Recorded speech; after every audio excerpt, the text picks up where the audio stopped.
বন্ধু, তুই তো এই ব্যবসা অনেক বড় করেছিস, চল এবার একটু গিয়ে মেয়ে পটিয়ে আসি। সামনে নিতে পারবি তো? তুই বলি কোনো চিন্তা করি না, আমি সব সামনে নিতে পারবো। ঠিক আছে, চ। আমি যাচ্ছি ভাবির কাছে।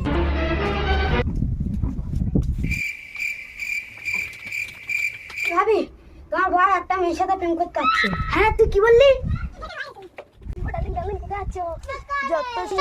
ভাবি ভাবি হয়ে দেখো, বড়দা প্রেম করতেছে। কি করছো ডার্লিং? ডার্লিং, এই তো আমি দাঁড়িয়ে আছি। ও তাই নাকি? আমার সাথে প্রেম করবে নাকি? তুমি আমার কে হয় কেউ জানে না, তবু কেন এমন মনে হয়? আমি কে তুমি বুঝতে পারলে না? এটা তো আমার বইয়ের গুলো।